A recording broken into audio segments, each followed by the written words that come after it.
కాబట్టి పోయిన వారం మనం సౌలు యొక్క జీవితాన్ని చెప్పుకున్నాం. సౌలు ఏ స్థితిలో నుంచి దేవుని దగ్గరికి వచ్చాడు, ఎలా ప్రవర్తించాడని మనం చెప్పుకున్నాం. ఇంకొక 2 మాటలు చెప్పి సౌలు యొక్క కడపటి స్థితికి మనము వెళ్ళుకున్నాం. ఆయన ఏం చెప్పినప్పుడు గార్దోమం కోసం వెతకడానికి వెళ్ళినప్పుడు గాడిదలను వెతుక్కుంటూ వెళ్ళి సమూయేలు దగ్గర ఆయన యొక్క మర్యాదను చూపించి ఆయనతో మాట్లాడి గార్దోమం గురించి తెలుసుకున్న తర్వాత దేవుడు ఏం చెప్పాడు, ఇతనే నేను ఎన్నుకున్నవాడు అంటే మీ కొరకు రాజుగా ఎన్నుకున్నవాడు అని. కానీ దేవుడు ఇష్టానుసారంగా హృదయపూర్వకంగా సౌల్ని దేవుడు ఇష్టానుసారంగా ఎన్నుకోలేదు. వద్దు అని చెప్పిన ప్రజలు మాకు రాజు కావాలి అడగడం ద్వారా ఎవరినో ఒక నిర్ణయించాలి. కాబట్టి సౌలు నిర్ణయించుకోవడానికి పోయిన వారు తెలుసుకున్నాం. ఇంకొకటి ఏం తెలుసుకున్నాం, సౌలు ఇజ్రాయేలీలకు మొదటి రాజు అని తెలుసుకున్నాం. అప్పుడు ఆ స్థితిలో ఉన్నప్పుడు, మొదటి స్థితిలో ఉన్నప్పుడు సౌలు యొక్క తగ్గింపు స్వభావాన్ని కూడా మనం నేర్చుకున్నాం. ఆ తర్వాత సౌలు ఉన్నత స్థానానికి వెళ్ళాడు. ఆ యొక్క ప్రవక్తలతో అందరితో మాట్లాడుతూ ప్రవక్తలతో చేరి ఉన్నత స్థానానికి వెళ్ళాడు. సౌలు ప్రవక్తలలో ఉన్నాడా అన్న మాట కూడా ఆ యొక్క బైబిల్లో మనము చూసాం. ఈ తర్వాత ఏం జరిగిందంటే గార్దోమలు దొరికాయి, ఆయన వెళ్ళిపోయాడు. 1 సమూయేలు 10వ అధ్యాయము 14 నుంచి 16 వచనాలు చదువుకున్నాం. 1 సమూయేలు 10వ అధ్యాయము 14 నుంచి 16. సౌలు యొక్క పినతండ్రి అతని పనివాణిని చూచి మీరిద్దరు ఎక్కడికి పోతురని అడుగగా అతడు గార్దబొమ్మలను వెతకబోతిని, అవి కనబడకపోగా సమూయేలు నద్దకు పోతిమని చెప్పినప్పుడు సౌలు పినతండ్రి సమూయేలు మీతో చెప్పిన సంగతి నాతో చెప్పమని అతనితో అనగా సౌలు గార్దబొమ్మలు దొరికినవని అతడు చెప్పెనని తన పినతండ్రితో అనెను గాని రాజ్యమును గూర్చి సమూయేలు చెప్పిన మాటను తెలుపలేదు. వాళ్ళ పినతండ్రి అంటే చిన్న ఎక్కడికి వెళ్ళావు నువ్వు అని అడిగినప్పుడు నేను గాడిదలు కనపడలేదు కదా, అవి వెతకడానికి వెళ్ళాను అంటే దొరుకుతాయా అంటే దొరకలేదు, నేను సమూయేలు దగ్గర పోతే సమూయేలు చెప్పాడు అక్కడ ఉన్నాయంటే అక్కడికి వెళ్ళి గాడిదలు తీసుకొచ్చారంటే సమూయేలు ఇంకా నీకు ఏమైనా చెప్పాడంటే లేదు నాకేం చెప్పలేదు అన్నాడు. అంటే ఆయన నీకు రాజ్యం ఇవ్వబోతున్నాను, నేను రాజుగా నియమించబోతున్నాను అని చెప్పలేదు. గొప్పలు చెప్పుకోని స్థితిలో కూడా ఒకప్పుడు సమూయేలు ఉన్నాడు. గొప్పలు ఈరోజు కదా మనము చిన్న స్థితిలో మనకు చిన్నది కలిగినా కూడా ఆ యొక్క చిన్నదాన్ని ఉన్నతంగా చూపించుకుంటాం, గొప్పలు చెప్పుకుంటాం. కానీ సౌలు నేను రాజుగా చేయబోతున్నానని దేవుడే వాగ్దానం చేసినా కూడా ఆ యొక్క స్థితిని తన పినతండ్రికి చెప్పుకోలేదు. ఇంకొక మాట చూసినట్లయితే రాజుగా నియమించిన తర్వాత 27వ వచనం, అదే 10వ అధ్యాయంలో 27వ వచనం 26 కూడా చూసుకున్నాం. దేవుని చేత హృదయ ప్రేరేపణ పొందిన సూర్యుడు అతని వెంట వెళ్ళిరి. పనికి మారిన వారు కొందరు ఈ మనుష్యుడు మనలను ఎలాగూ రక్షింపగలడని చెప్పుకొనుచు అతనిని నిర్లక్ష్యం చేసి అతనికి కానుకలు తీసుకొని రాకుండగా అతడు చెవిటి వాడినట్టు ఊరుకుండెను. కొంతమంది సౌలు రాజుగా చేసినప్పుడు సౌలు వెంట కొంతమంది వెళ్ళారు. కొంతమంది పనికి మాలిన వాళ్ళు మాత్రం మనల్ని రక్షించేది, ఈయననా మనం రక్షించేది అని నిర్లక్ష్యం చేశారు. అట్లా నిర్లక్ష్యం చేసిన ఆయన ఏం పట్టించుకోలేదు. కానుకలు కూడా రాజుకి చెప్పాను కదా ఇంతకుముందు, మర్యాద తెలిసిన వాడు సౌలు. సమూయేలు ఎద్దకు పోయేటప్పుడు విలువైనది కూడా ఇవ్వడానికి సిద్ధపడ్డాడు. వెండి ఉంది మన దగ్గర, ఇంకేం లేదు అన్నప్పుడు దాని గురించి దాచుకోక అది కూడా దేవుడికే సమర్పించేటువంటి మర్యాదను మనం చూసాం. కానీ ఇక్కడ కొంతమంది పనికి మాలిన వాళ్ళు సౌలుకి ఏమి కానుకలు తేలేదంట. అప్పుడు సౌలు వాటి మీద కోపపడలేదు, కానీ వారిని క్షమించేవాడుగా అవన్నీ కూడా విననట్టుగా చెవిటి వాడేటట్టుగా ఉన్నాడు. మరి ఇంత మంచి స్థితిలో ఉన్న సౌలు ఎందుకు ఆ యొక్క స్థితి నుంచి జారిపోయాడు? మరి మొదటి స్థితిలో ఎంత అద్భుతంగా, ఎంత ఉన్నతంగా దేవుళ్ళలో ఉన్నటువంటి సౌలు, దేవుళ్ళు అంటే చూడండి, అదే 10వ అధ్యాయం 6-7 వచనాలు ఒకసారి మనం చూసినట్లయితే, యెహోవా ఆత్మ నీ మీదకి బలముగా దిగివచ్చును, నీవు వారితో కలిసి ప్రకటన చేయుచుండగా నీకు క్రొత్త మనస్సు వచ్చును, దేవుడు నీకు తోడుగా ఉండునుగా, కనుక ఈ సూచనలు నీకు సంభవించిన తర్వాత నీకు మంచిదని తోచినది చేయను. అంటే సౌలుకి దేవుని యొక్క తోడు ఉంది, దేవుని యొక్క సన్నిధిని అనుభవించేటువంటి స్థితిలో ఉన్నటువంటి సౌలు, ఇంత మంచి లక్షణాలు కలిగినటువంటి సౌలు మరి పడిపోవడానికి కారణం ఏంటి? ఎందుకు పతనానికి కారణమయ్యాడు అంటే, మనము ఇప్పుడు సౌలు యొక్క కడపటి స్థితికి, అతని యొక్క పతనానికి కారణమైనటువంటి ఒక 10 యొక్క లక్షణాలు ఏవైతే సౌలు పతనానికి కారణమయ్యాయో అవి చూద్దాం. సౌలు చేసిన మొదటి తప్పేంటే ఆజ్ఞని అతిక్రమించాడు. మనం ఎన్నోసార్లు విన్నాం, ఆజ్ఞ అతిక్రమమే పాపము, పాపము వల్ల వచ్చే జీతము మరణము అని. సో బలులు అర్పించడం కంటే కూడా మాట వినడం అనేది ఎంతో శ్రేష్టమైనది. నువ్వు ఎన్ని కానుకలు తెచ్చినా, నువ్వు ఎన్ని అర్పణలు చేసినా దేవుడు వాటిని లక్ష్య పెట్టాడు. కానీ దేవుడు చెప్పే ప్రతి మాట నువ్వు వినాలని దేవుడు కోరుకుంటాడు. కాబట్టి మాట వినడం అనేది చాలా శ్రేష్టమైనది. చూడండి, మొదటి సమూయేలు 13వ అధ్యాయము 8వ వచనం గాని మనం చూసినట్లయితే, సమూయేలు చెప్పినట్టు అతడు 7 దినములు ఆగి సమూయేలు గిల్గాలులకు రాకపోవుటయు జనులు తన యొద్ద నుండి చెదిరిపోవుటయు చూచి దహన బలులను సమాధాన బలులను నా యొద్దకు తీసుకుని రమ్మని చెప్పి దహన బలి అర్పించను. ఈ దహన బలి ఎవరు అర్పించాలి? సమూయేలు అర్పించాలి. కానీ సమూయేలు రావడం ఆలస్యమైంది. దహన బలి ఎందుకు అర్పించాలి అంటే, యుద్ధం చేసే ముందు దేవునికి బలి అర్పించి యుద్ధానికి వెళ్తే మాకు విజయం కలుగుతుంది అనే ఒక నమ్మకం మన ఇశ్రాయేలీయులకి. కాబట్టి అక్కడ యుద్ధం జరగడానికి శత్రువు వచ్చేస్తున్నాడు, యుద్ధానికి వాళ్ళంతా జనులంతా ఎక్కువైపోతున్నారు. ఈయనేమో ఇంకా సమూయేలు కోసం ఎదురు చూస్తున్నాడు. ఈ శత్రువు వచ్చి మనల్ని చంపేస్తాడు. జనులు కొంతమంది చల్లా చెదురు అయిపోతూ ఉంటే సౌలు వీళ్ళందరూ చల్లా చెదురు అయిపోతున్నారని, సరే సమూయేలు రావడానికి ఇంకా లేట్ అయ్యేలా ఉంది, మీరు వెళ్ళి ఆ యొక్క పశువులను తీసుకురండి, నేను దహన బలి అర్పించేస్తాను అని సమూయేలు రాకముందే అర్పించేశాడు. ఇదే సౌలు చేసిన మొదటి తప్పు. ఆ తర్వాత సమూయేలు వచ్చి ఏమంటాడు చూడండి, అతను దహన బలి అర్పించి చాలించిన వెంటనే సమూయేలు వచ్చాడు.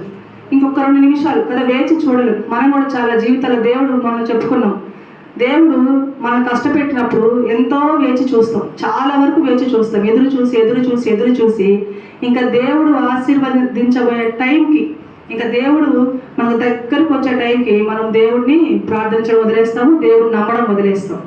కొంచెం ఇన్ని రోజులు ఓపిక పట్టాం కదా, ఇంకొంతకాలం ఓపిక పడదాము అనేటువంటి ఆలోచన మనకు రాకుండా చేస్తాడు.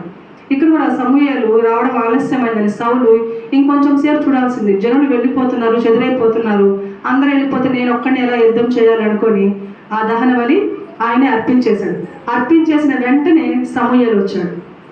సౌలు అతన్ని కలుసుకొని అతనికి వందనము చేయుటకై బయలుదేరగా సమూయేలు అతనితో నీవు చేసిన పని ఏమని అడిగాను. అందుకు సౌలు, జనులు నా యొద్ద నుండి చెదిరిపోవుటయు నిర్ణయ కాలమున నీవు రాకపోవుటయు ఫిలిష్తీయులు మిక్మషులో కూడి ఉండటయు నేను చూచి ఇంకా యెహోవాను శాంతిపరచక మునిపే ఫిలిష్తీయులు గిల్గాలుకు వచ్చి నా మీద పడుదురనుకొని నా అంతట నేను సాహసించి దహన బలి అర్పించుతున్నాను. నువ్వేమో టైంకి రాలేదు, వీళ్ళేమో ఎక్కడో అక్కడ వెళ్ళిపోతున్నారు, ఫిలిష్తీయులేమో దండుగా వచ్చి యుద్ధానికి నా మీద పడిపోతారని భయం వేసింది, నిర్ణయ కాలం అయిపోతుంది అంటే యుద్ధానికి ఒక సమయం ఉండదు, సమీపిస్తున్నారు, నువ్వు రాలేదు, అందుకని నేనే సాహసించి దహన బలి అర్పించేశాను అన్నాడు. అప్పుడు సమూయేలు చెప్తున్న మాట చూడండి, అందుకు సమూయేలు ఇట్లను, నీ దేవుడని యెహోవా నీకు ఇచ్చిన ఆజ్ఞను గైకొనక నీవు అవివేకపు పని చేసితివి. నీ రాజ్యము ఇశ్రాయేలు మీద సదాకాలము స్థిరపరచుటకు యెహోవా తలంచి ఉండను, అయితే నీ రాజ్యం నిలవదు. యెహోవా తన చిత్తానుసారమైన మనస్సు గలకొని కనుగొని అన్నాడు, నీకు ఆజ్ఞాపించిన దాన్ని నీవు గైకొనకపోతేవి గనక యెహోవా తన జనుల మీద అతన్ని అధిపతిగా నియమించాను. దేవుడు చెప్పిన పని నువ్వు చేయలేదు, నీకు దేవుడు రాజుగా నేను నియమించినప్పుడు రాజుకు కొన్ని కట్టుదలు ఉంటాయి, కొన్ని కట్టుబాట్లు ఉంటాయి, వాటిని మీరకూడదు. ఎప్పుడైనా కూడా నాయకుడు అనేవాడు ప్రజలకి మాదిరిగా ఉండాలి. నిర్ణయకాలం వచ్చినా కూడా సమీపం ఫిలిస్తీన్లు వచ్చి పైన పడిపోయినా కూడా దేవుడే నన్ను కాపాడుతాడు అనేటువంటి విశ్వాసం నీకు ఉంటే నీవు ఇంత సాహసం చేయవు. కాబట్టి నీవు దేవుని మాటను వినలేదు కాబట్టి నేను రాజుగా నియమించిన దేవుడే నిన్ను తీసి పక్కన పెడుతున్నాడు, నీ స్థానంలో ఇంకొకరిని ఆల్రెడీ ఎన్నుకొని ఉన్నాడు అని చెప్పేశాడు అనమాట. కాబట్టి మొదటిగా ఆయన చేసిన తప్పేంటంటే మాట వినకపోవడం. ఈరోజు మనం కూడా ఎన్నో వాక్యాల ద్వారా ఎన్నో మాటలు, ఆజ్ఞలు, దేవుని ఆజ్ఞలు నేను ఎన్నోసార్లు మనం వినుంటాము, చెప్పుకొని ఉంటాము. కానుకలు కాదు, దేవుడికి మనం ఇచ్చే బరువులు కాదు, మనం చేసేటువంటి ఈ యొక్క పాటలు, స్తుతి, ప్రార్థనలు కాదు, కానీ దేవుని మాట మాత్రం ఖచ్చితంగా వినాలి. మాట వినకపోతే ఎవరికైనా కూడా కోపం వస్తుంది.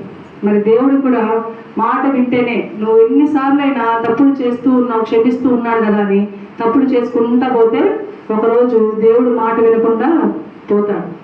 కాబట్టి దేవుని యొక్క మాటలను మనసులో ఉంచుకోండి. ఆ యొక్క మాట చిత్తానుసారంగా, వాక్యానుసారంగా జీవించండి. మళ్ళీ రెండోసారి ఆయన ఏం చేశాడంటే 15వ అధ్యాయం 2వ వచనం కానీ చూసినట్లయితే, ఒకానొక దినమున సమూయేలు సౌలుని పిలిచి, యెహోవా ఇశ్రాయేలీయులకు తన జనుల మీద నేను రాజుగా అభిషేకించుటకై నన్ను పంపెను. యెహోవా మాట వినుము. సైన్యములకు అధిపతి యెహోవా సెలవిచ్చినది ఏమనగా, అమాలేకీయులు ఇశ్రాయేలులకు చేసినది నాకు జ్ఞాపకమే. వారు ఐగుప్తుల నుండి రాగానే అమాలేకుల వారికి విరోధులై మార్గమందు వారు వచ్చింది కదా. కాబట్టి నీవు పోయి కనికరింపక అమాలేకులను హతము చేయము. రెండవసారి మరలా అవకాశం ఇచ్చాడు సౌలుకి. ఇచ్చి మరలా నేను రాజుగా నియమించబోతున్నాడు, నువ్వు వెళ్ళి వాళ్ళని చంపేసి రా అని చెప్పాడు. ఇదంతా నన్ను చదువుకుంటా వెళ్తే ఆయన చంపడానికి వెళ్తాడు కానీ ఆ యొక్క రాజును, ఆగగు అనే రాజుని చంపడాడు. రెండవ మరి అవకాశం ఇచ్చినా కూడా వినలేదు. దేవుని మాటని వినుమని సమూయేలు స్పష్టంగా చెప్పాడు. ఇక్కడ 15వ అధ్యాయము 2వ వచనంలో, సైన్యములకు అధిపతిని యెహోవా సెలవిచ్చినది ఏమనగా, మీరు అమాలేకులకు ఇశ్రాయేలులకు చేసినది నాకు జ్ఞాపకమే.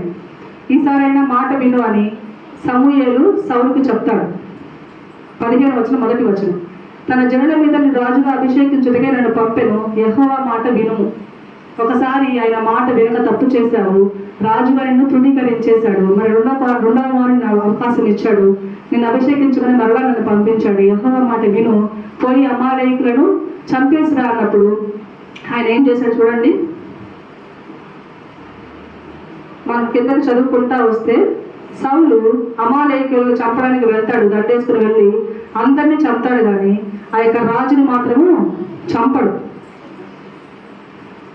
చంపకుండా ఆ యొక్క రాజుని అలాగే మంచిగా క్రొవ్విన దూడలని, ఎద్దులని, మంచి పశువులను తీసుకొచ్చేస్తాడు అనమాట. దేవుడు ఏం చెప్తాడంటే, పిల్లల్ని, పశువులని, పెద్దలనేమి, మంచి పురుషులనేమి, స్త్రీలని ఎవరినైనా విడిచిపెట్టకుండా అమాలేకులందరినీ చంపేస్తామని పంపించినప్పుడు ఈయన మాత్రము ఆ యొక్క రాజుని చంపకుండా మళ్ళీ మంచివి తీసుకొస్తాడు. చూడండి,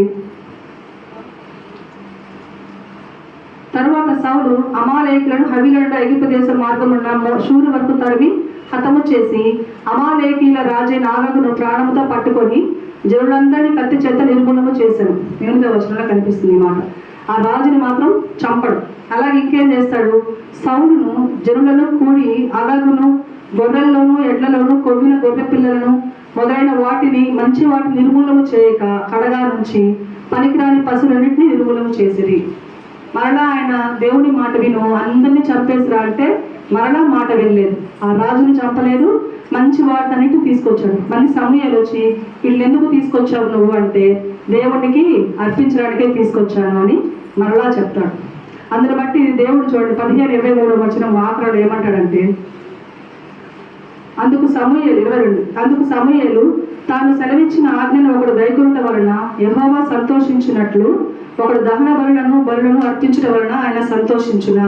ఆలోచించుము, బలులు అర్పించడం కంటే ఆజ్ఞను గైకొనుటయు, పొట్టేళ్లను క్రొవ్వు అర్పించడం కంటే మాట వినుటయు శ్రేష్టము అని చెప్తున్నాడు. నువ్వు రెండవ మారు అవకాశం ఇచ్చినా కూడా నీవు మాట వినలేదు. బలులు అర్పించడానికి ఇవన్నీ తీసుకొచ్చావు. దేవుడు నీకేం చెప్పాడు, అన్నిటినీ నాశనం చేయమంటే బలులు అర్పించాలి, అందుకని తీసుకొచ్చానని చెప్తున్నావు. బలులు అర్పించడం దేవునికి ఇష్టమా, లేకపోతే మాట వినడం శ్రేష్టమా అని ఇక్కడ అడుగుతున్నాడు. దేవునికి నచ్చనివి ఏంటంటే తిరుగుబాటు చేయుట, సోది చెప్పుటయు పాపముతో సమానము, మూర్ఖతను అగుపరచుట, మాయా విగ్రహము, గృహదేవతలను పూజించుటతో సమానం. యెహోవా ఆజ్ఞను నీవు విసర్జించదు గనుక నీవు రాజుగా ఉండకుండా ఆయనను విసర్జించనగా. నీవు దేవుని మాట రెండవ మారు కూడా ఆయనకి సెలవిచ్చాడు, రెండవసారి అవకాశం ఇచ్చాడు, అయినా కూడా నీవు దేవుని మాటను విసర్జించావు కాబట్టి దేవుడు కూడా నిన్ను విసర్జించాడు, దేవుడు నిన్ను వదిలేశాడు అని మరలా చెప్పాడు. మరి 15:24 చూడండి, అక్కడే సౌలు జనులకు జడిసి వారి మాట వినినందున నేను యెహోవా ఆజ్ఞను నీ మాటలను మీరి పాపము తెచ్చుకుంటుని. ఎవరికి లోబడ్డాడంట? దేవుని మాట వినమంటే జనులకు జడిసి వారి మాట వినినందున. అక్కడ ఉన్న వాళ్ళకు తొందర పెట్టుంటారు, ఆయన వచ్చే వైపులా లేట్ అయిపోతుంది, మనమే చేసేసుకుందామని చెప్పినప్పుడు ఆ యొక్క జనులకు భయపడి, ఫిలిష్తీయులకు భయపడి వీళ్ళ మాట విని నేను తప్పు చేశానయ్యా, పాపం చేశానయ్యా అన్నాడు. మన ఈ రోజుల్లో కూడా చాలా మంది మనుషులకు భయపడతారు, దేవునికి భయపడరు. దేవుడు ఇక్కడ లేడు కదా, మన పక్కన లేడు కదా, దేవుడు మనల్ని చూడటం లేదు కదా అని చాలా మంది దేవుడికి భయపడరు, కానీ మనుషులకు భయపడతారు. వాళ్ళ ముందు నటిస్తారు ఆయన మనల్ని చూస్తున్నాడు. మనుషులు దేవుడికి భయపడరు, కానీ మనుషులు, దేవుడు సృష్టించిన మనిషికి మాత్రము భయపడుతున్నాం. వాళ్ళు చూస్తున్నారని మనం తప్పు చేయకుండా ఉంటాం. వాళ్ళు ఉన్నంతసేపే మనము డిసిప్లైన్డ్గా ఉంటాం, వాళ్ళు ఉన్నంతసేపే మనం పద్ధతిగా ఉంటాం. వాళ్ళు పక్కకి వెళ్తే మళ్ళీ మన ఇష్టానుసారమైన జీవితం. కొంతమంది ఉంటారు మనుషుల మీదనే ఆధారపడతారు, మనుషుల కోసమే జీవిస్తారు. దేవుడు చూస్తున్నాడు అని కానీ దేవుని భయం కానీ ఏమాత్రం వాళ్ళు ఉండదు. నువ్వు పక్కకెళ్ళి పాపం చేస్తే, నువ్వు మనుషుల ముందు కరెక్ట్గా ఉంటే ఏం లాభం? దేవుడు మనం చెప్పుకున్నాం చిన్నపిల్లడు చాక్లెట్ గురించి, అట్లా మనం ఎక్కడికి వెళ్ళినా దేవుడు మనం చూస్తున్నాడని ఆ యొక్క హృదయంలో భయం ఉంటే మనం ఏ రోజు కూడా తప్పు చేయం. మనుషుల మీద ఆధారపడము. మనుషుల మీద ఆధారపడి మనుషుల మాట వింటే ఇట్లాగే సౌలులాగా మనము పాపం చేసిన వారం అవుతాము, దేవుని చేత విసర్జింపబడిన వారము అవుతాము. అలాగే చూడండి, ఇలా చేసుకుంటూ పోతే దేవుడు ఆయన వదిలేశాడు. 25 కూడా చూస్తున్నాం. కాబట్టి నీవు నా పాపమును పరిహరించి నేను యెహోవాకు మొక్కున్నట్టు నాతో కూడా రమ్మని సమూయేలు వేడుకుంటాడు. సమూయేలుని సరే తప్పైపోయిందయ్యా, ఇంకెప్పుడు వీళ్ళ కోసం నేను చేశాను, వీళ్ళ మాట విన్నాను, నేను పాపం చేశాను, నువ్వు రా అంటే సమూయేలు దేవుడు నిన్ను వదిలేశాడు, నేను నీతో రానని వెళ్ళిపోతున్నప్పుడు కింద చదివితే మనకు కనిపిస్తుంది, ఆయన దుప్పటి పట్టుకొని లాగినప్పుడు ఆ దుప్పటి చినిగిపోతుంది. ఆ దుప్పటి చినిగి ఆయన చేతిలోకి వచ్చినప్పుడు నీ రాజ్యాన్ని కూడా దేవుడు నీ చేతిలో నుంచి ఇలా తీసి పక్కన పెట్టేశాడు అని చెప్పినప్పుడు అయినా కూడా ఆయన వినడు. అయినా నీవు రావాల్సిందే అంటే ఇక సమూయేలు తప్పక ఆయనతో వెళ్ళి ప్రార్థన చేసినట్టుగా మనం కింద చూస్తాం. మరి ఇంకొక మాటగా మనం చూసినట్లయితే 16వ అధ్యాయం 14వ వచనం. ఇంకా అక్కడి నుంచి ఎప్పుడైతే దేవుడు సౌలుని విసర్జించాడో ఆ తర్వాత ఏమైందో చూడండి. యెహోవా ఆత్మ సౌలుని విడిచిపోయి యెహోవా యొద్ద నుండి దురాత్మ ఒకటి వచ్చి అతన్ని వినిపింపగా. ఎప్పుడైతే దేవుడైతే సౌలుని విడిచిపెట్టాడో దురాత్మ ఒకటి వచ్చి సౌలుని పట్టుకుంది. ఏ రోజైతే నువ్వు దేవుణ్ణి విసర్జిస్తావో మనుషులను అనుకొని ఇటువంటి దురాత్మలు ఎన్నో మన దగ్గరికి వస్తాయి. ఏ రూపంలో? శ్రమల రూపంలో, కష్టాల రూపంలో, ఇరుకుల రూపంలో, ఇబ్బందులు, ఆర్థిక సమస్యలు, ఆరోగ్య సమస్యలు, ఇవన్నీ దురాత్మలే. ఎప్పుడైతే నువ్వు దేవుని విసర్జిస్తావో, ఎప్పుడైతే దేవుని మాటను లక్ష్య పెట్టకుండా నువ్వు మనుషులను ఆధారం చేసుకుంటావో దేవుడు కూడా నిన్ను వదిలిపెట్టేస్తాడు. మన ఇంట్లో కూడా అంతే కదా, పిల్లలు మన మాట వినకుండా వాళ్ళ ఫ్రెండ్స్తోనే అంటే ఒకసారి ఏమనిపిస్తుంది అంటే వాళ్ళ ఫ్రెండ్స్ మాట వింటా ఫోన్లో చూసుకుంటుంటే ఒక్కసారైనా వీళ్ళకి దెబ్బ తగిలితే తర్వాత మన మాట వింటారు అనిపిస్తుంది. వాళ్ళు విడిచిపెట్టాలి, ఒకసారి లోకంలో విడిచిపెట్టబట్టి పట్టుకున్నట్టే వాళ్ళు విడిచిపెడితే వాళ్ళకి తెలియాలి. తల్లి మాట వినకపోతే, తండ్రి మాట వినకపోతే ఏమవుతుంది? తప్పిపోయిన కుమారులాగా వాళ్ళు వదిలేసి లోకంలోకి వెళ్ళిపోయి వాళ్ళు తిరిగి రావాలి. అప్పుడే వాళ్ళకి ఆ ప్రేమ తెలుస్తుంది. లేదా దేవుణ్ణి ఆడుకునే జీవించాలి. తప్పిపోయిన కుమారుడు పంది పొట్టు తినడానికి కూడా సిద్ధపడ్డాడు. పందులు మేపేటువంటి ఆ పొట్టును కూడా తినడానికి సిద్ధపడతాడు. ఆఖరికి ఎంత ఉన్నతమైన జీవితం నుంచి తండ్రి మాటను విసర్జించి తిరిగి వెళ్ళిపోయి లోకంలోకి పడిపోతే మన స్థితి అంత హీనంగా వెళ్ళిపోతుంది. అప్పుడు తండ్రి ప్రేమ తెలిసి స్థితిలో తిరిగి వస్తాడు. మనం కూడా దేవుణ్ణి విసర్జించే వారంగా కాకుండా దేవుని ఆడుకునే వారంగా ఉంటే దేవుని ఆత్మ మనతో ఉంటుంది. లేకపోతే సౌలుకు పట్టినట్టుగా దురాత్మని పట్టుకుంటే. మళ్ళీ ఇంకొక మాట మనం చూసినట్లయితే 18వ అధ్యాయం 9వ వచనాన్ని చూద్దాం. 18వ అధ్యాయము 9వ వచనం చూసినట్లయితే, కాబట్టి నాటి నుండి సౌలు దావీదు మీద విషపు చూపు నిలిపాను. ఎప్పుడైతే దురాత్మ వచ్చిందో సౌలుకి దేవుని ఆత్మ దూరం అయిపోయిందో, సౌలు దావీదునకు రాజుగా నియమించుకొని ఉన్నాడని మనసులో ఉంది, కానీ ఇంకా ఆయన రాజుగా నియమించలేదు. కాబట్టి సౌలు ఏం చేస్తున్నాడంటే, ఈ దురాత్మ పట్టినప్పుడు అక్కడ కొంతమంది ఉంటారు, అయ్యా యెష్షయి కుమారుడు ఒకడు ఉన్నాడు, ఆయన దావీదు, ఆయన ఏం చేస్తున్నాడంటే ఇట్లా మంచిగా సితార వాయిస్తాడు, ఆయనకు విన్నప్పుడు నీ యొక్క దురాత్మ పారిపోద్ది అన్నప్పుడు సౌలు సరే తీసుకురండి అని చెప్తాడు. ఈ దురాత్మ వచ్చినప్పుడల్లా ఆయన వాయిద్యాలు వాయించినప్పుడు అది విన్నప్పుడు ఆ దురాత్మ సౌలు వదిలి వెళ్ళిపోయేది. అలా జరుగుతూ వస్తున్న కాలం జరుగుతూ వస్తున్నప్పుడు ఫిలిష్తీయుల యుద్ధంతో గొలియాతు సంగతి మనకు తెలిసిందే. గొలియాతు ఎప్పుడైతే ఈ యొక్క దావీదు చంపేస్తాడో ప్రజలందరూ ఏం చేస్తారంటే సౌలు కంటే దావీదుని హెచ్చిస్తారనమాట. హెచ్చించినప్పుడు ఈయనకప్పుడు ఈ యొక్క దురాత్మ పట్టిన సౌలు ఏం చేస్తారంటే దావీదు మీద విషపు చూపు, మనకంటే పక్కన వాళ్ళు ఉన్నప్పుడు విన్నా, మనకంటే పక్కన వాళ్ళు మనకంటే ఉన్నతంగా ఉన్న మన యొక్క చూపు కానీ మన యొక్క మనసులో ఆలోచన కానీ ఇట్లా ఉండకూడదు. విషపు చూపు నిలిపాడంట.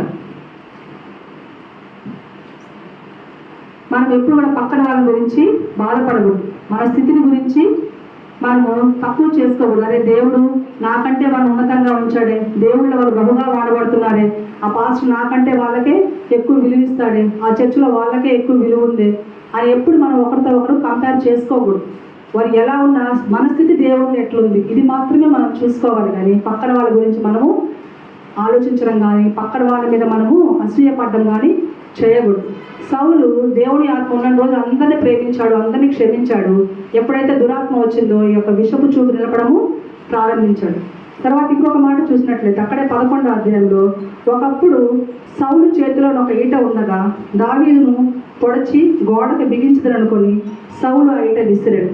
ఆ యొక్క విషపు చూపు ఎంత దుర్మార్గమైనదంటే ఒక మనిషిని చంపడానికి కూడా సిద్ధపడిపోయాడు. అంటే మనం కూడా విషపు ఆలోచన మనలో వచ్చినప్పుడు ఆ మనిషి పతనానికి కారణం మనమే అవుతామని తెలిసినా కూడా ఆ యొక్క పని చేయడానికి కూడా సిద్ధపడిపోతాం.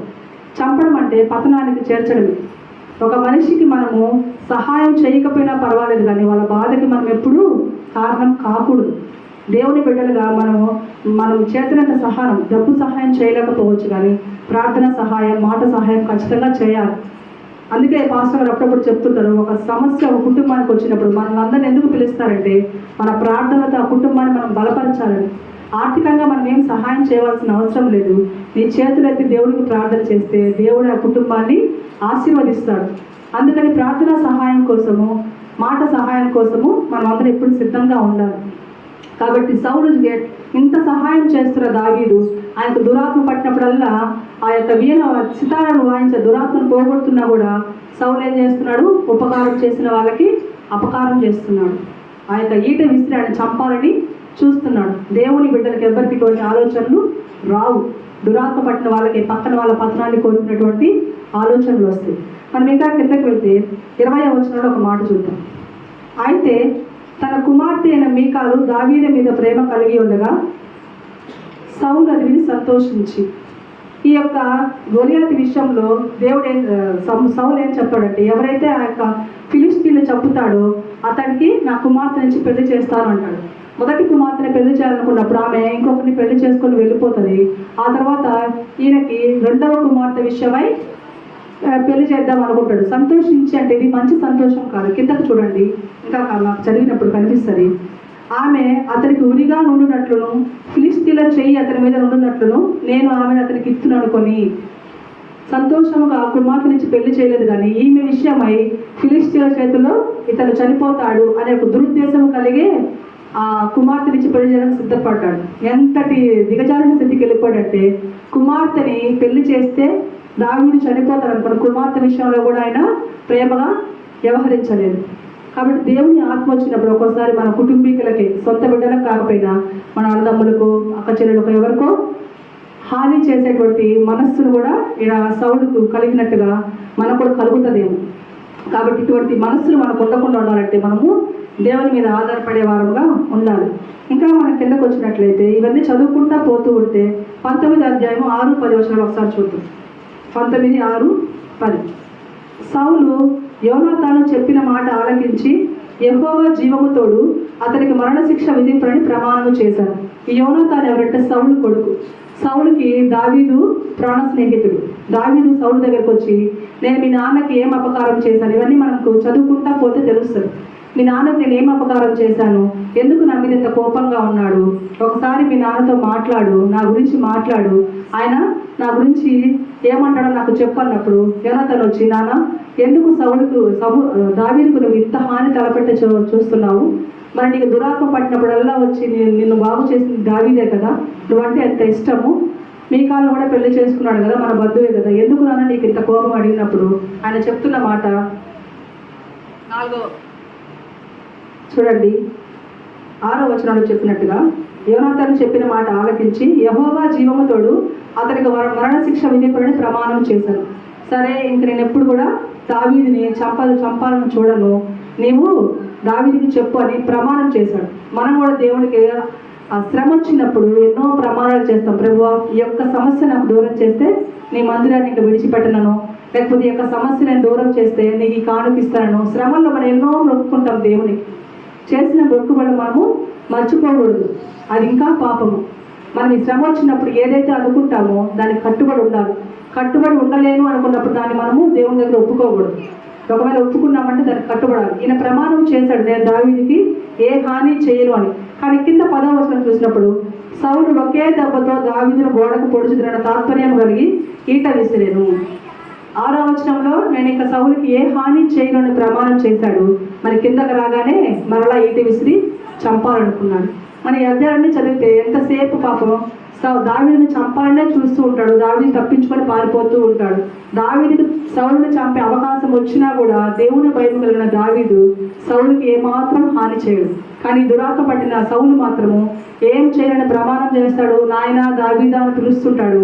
సమయం దొరికినప్పుడల్లా ఈటలు విసిరి చంపాలని చూస్తుంటాడు. మరి మన మాటలు ఈ సౌలులాగా తీయని కత్తి పూసిన మాటలలాగా ఉంటున్నాయేమో జాగ్రత్తగా చూసుకోండి. హృదయంలో కాఠిల్యం పెట్టుకొని పై మాటలతో మనము ప్రేమ కురిపిస్తే దేవుడు అనేవాడు చూస్తూ ఉంటాడు. నిన్ను నన్ను ఏదో ఒక రోజు శిక్షకు అప్పగిస్తాడు. కాబట్టి సౌలు గురించి మనం చదువుకుంటూ ఉన్నప్పుడు ఈ సౌలు పతనానికి ఇవన్నీ కారణం. మాట వినకపోవడము, దేవునికి రెండవ అవకాశం ఇచ్చినా ఆయన మాటలు వినకపోవడము, లక్ష్య పెట్టకపోవడము, మనుషుల మీద ఆధారపడి మనుషుల కోసం చేయడము, ఉపకారం చేసిన వాళ్ళకి అపకారం చేయడము, పైన మాటలతో మోసపుచ్చి చంపడానికి ప్రయత్నించడము, ప్రమాణం చేసి తప్పడము, ఇవన్నీ సౌలు యొక్క పతన స్థితికి కారణమయ్యాయి. ఆఖరగా ఇంకొక మాట మనం చూసినట్లయితే 28:9 ఒక మాట మనం చూద్దాము. ఆ స్త్రీ, ఇదిగో సౌలు చేయించినది నీకు తెలిసినది కాదా. ఇదంతా ఏమవుతుందంటే, సౌలు మంచి స్థితిలో ఉన్నప్పుడు ఆయన దేవునికి విరుద్ధమైనవన్నీ కూడా ఆ యొక్క దేశం నుంచి తరిమేస్తాడు. తర్వాత సమూయేలు చనిపోతాడు. సమూయేలు చనిపోయిన తర్వాత సౌలుతో దేవుడు మాట్లాడాడు. దేవుడు సౌలుని విసర్జించేస్తాడు. చూడండి, ఆ మాట కూడా మనకు పైన మనం చదువుకుంటూ ఉంటే కనిపిస్తుంది. ఆ తర్వాత ఈ కన్నపిశాచుల ద్వారా మన సోదరు చెప్పించుకుంటాం కదా, వాళ్ళందరినీ తరిమేస్తాడు. దేవుడు ఎప్పుడైతే సౌలుని విసర్జించాడో, సౌలు ఇట్లా ఎందుకు మమ్మల్ని ఫిలిష్తీయుల చేతికి అప్పగించావు నాయనా అని ప్రార్థన చేయడానికి సౌలు దేవుడితో మాట్లాడుతుంటే సౌలుకి దేవుడు జవాబు ఇవ్వడు. దేని ద్వారా మాట్లాడు, సూచన ద్వారా మాట్లాడు. అప్పుడు ఏం చేస్తాడంటే మరలా ఈ కన్నపిశాచి దగ్గరికి వెళ్తాడు. ఆమె చెప్తుంది అక్కడ మాట, కన్నపిశాచులకు ఆ సోదరు చెప్పే వాళ్ళు చెప్తున్న మాట ఏంటంటే, ఆ 29వ వచనంలో, ఆ స్త్రీ, ఇదిగో సౌలు చేయించినది నీకు తెలిసినది కాదా. కర్ణపిశాచము గల వారిని, చిల్లంగి వారిని అతని దేశంలో ఉండకుండా నిర్మూలము చేసనే కదా. నీవు నా ప్రాణం కొరకు ఉరియగి నాకు మరణమేలా రప్పింతు అని అతనితో అనేను. చూడండి, సౌలు చేసినప్పుడు, సౌలు దేవుడికి తోడుగా ఉన్నప్పుడు సౌలు చేసినంత వీళ్ళకి తెలుసు, తరిమేశాడు. ఇప్పుడు ఆ సౌలే ఒక దుప్పటి కప్పుకొని ముసుగు వేసుకుని ఆమె దగ్గరికి పోయి, కర్ణపిశాచము ఆ యొక్క సోదిగాడ దగ్గరికి పోయి వాళ్ళతో అంటున్నాడు, నేను ఇక్కడికి వచ్చాను ఒక మనిషితో మాట్లాడడానికి. అంటే నీకు సౌలు చేసింది తెలియదా అంటే ఈమెలో ఉంది ఆ భయం. సౌలు దేవుని బిడ్డ, సౌలు చేసింది నేను ఇప్పుడు వ్యతిరేకించి చేస్తే దేవుడు నన్ను క్షమించడు, సౌలు నన్ను క్షమించడు అని ఆమె భయపడుతుంది. అతను మాత్రం నీకు ఏ ప్రాణహాని రాదు, నన్ను నమ్ము అని చెప్పి ఆమెకి చెప్తున్నాడు. ఆమె అడుగుతుంది, సరే నీవు చూడండి. అందుకు సౌలు, యెహోవా జీవముతోడు దీన్ని బట్టి నీకు శిక్ష ఎంత మాత్రము రాదని యెహోవా నామమున ప్రమాణము చేయగా నీకు ఎటువంటి శిక్ష రాదమ్మా, నేను చెప్తున్నాను కదా, నాకు ఒక మనిషిని పిలువన్నప్పుడు ఆ స్త్రీ, నీతో మాట్లాడటం నేను ఎవరిని రప్పింపవలని అడుగగా అతను సమూయేలును రప్పింపవలను అని చెప్పాను. సమూయేలుని పిలవమన్నప్పుడు ఆమె భయపడుతుంది అనమాట. అంటే సమూయేలుని పిలవమంటున్నావు అంటే నీవు సౌలువే అని ఆమె భయపడుతుంది. దేవునికి సౌలు భయపడలేదు, కానీ సౌలు నియమించిన రాజునకు ఈమె భయపడుతుంది. కాబట్టి మనం కూడా దేవునికి భయపడాలి, సేవకుడికి భయపడాలి. ఆ యొక్క భయము సౌలు ముందర కాదు, సౌలు అని తెలియక ముందే ఆమె భయపడుతుంది. ఇది కానీ సౌలుకు తెలిస్తే నన్ను చంపేస్తాడు అని సౌలు ముందర కూడా ఆమె భయపడుతుంది. మనం కూడా దేవుని ప్రతి క్షణం కలిగి జీవించాలి. సమూయేలు రప్పించమన్నప్పుడు సమూయేలు పైకి వస్తాడు అనమాట. అప్పుడు సమూయేలు చెప్తున్న మాట చూడండి, నన్ను పైకి రమ్మని నీ వెతుకు తొందర పెట్టిందని సౌలుని అడగగా సౌలు 15వ వచనం, నేను బహు శ్రమలో ఉన్నాను, ఫిలిష్తీయులు నా మీదకి యుద్ధములకు రాగా దేవుడు నన్ను ఎడబాసి ప్రవక్తల ద్వారానైనను స్వప్నముల ద్వారానైనను నాకేమీ సెలవీయకున్నాడు. ఫిలిష్తీయులు నా మీదకి వస్తున్నారు, దేవుడు నన్ను ఎడబాసాడు, ప్రవక్తల ద్వారా చెప్పట్లేదు, దేవుడు ఏ స్వప్నం ద్వారా చెప్పట్లేదు, నాకు అసలు ఏమీ తెలియట్లేదు, దేవుడు నన్ను వదిలేశాడు అని చెప్పినప్పుడు సౌలు అంటున్నాడు, యెహోవా నిన్ను ఎడబాసి నీకు పగవాడు కాగా నన్ను అడుగుట వల్ల ప్రయోజనమేమి? యెహోవా తన మాట తన పక్షముగానే నెరవేర్చుచున్నాడు. నా ద్వారా ఆయన సెలవిచ్చి ఉన్నట్టు నీ చేతి నుండి రాజ్యము తీసివేసి నీ పొరుగువాడ దావీదుకు దాన్ని ఇచ్చి ఉన్నాడు. దేవుడే నిన్ను వదిలిపెట్టేశాడు, నేనేం చేయగలను? దేవుడు చెప్పిన మాట ఒకటే, ఎప్పుడైతే నువ్వు దేవుడిని విసర్జించావో దేవుడు నిన్ను ఎప్పుడో విసర్జించేశాడు. అవకాశం ఇచ్చిన నువ్వు నిలబెట్టుకోలేదు. నిలబెట్టుకోకపోగా మంచివాడైన దావీదు మీద విషపు చూపు చూపి ఆయన్ని చంపడానికి చూసావు కాబట్టి ఖచ్చితంగా నీ దగ్గర నుంచి రాజ్యం తీసివేసి దావీదుకి ఇచ్చాడు అని చెప్పాడు అనమాట. మరి ఇంత పతనానికి వెళ్ళిపోయాడు సౌలు. ఆఖరికి సోది చెప్పే వాళ్ళ కాడ కూడా పోయాడు అనమాట. మనము చాలామంది సోదరి చెప్పించుకుంటారు, సోదరి మాత్రం దయచేసి చెప్పించుకోకండి. శకునములు చూసే వాళ్ళంటే దేవుడికి అసలు నచ్చదు. శకునాన్ని చూడకండి, శకునాన్ని నమ్మకండి.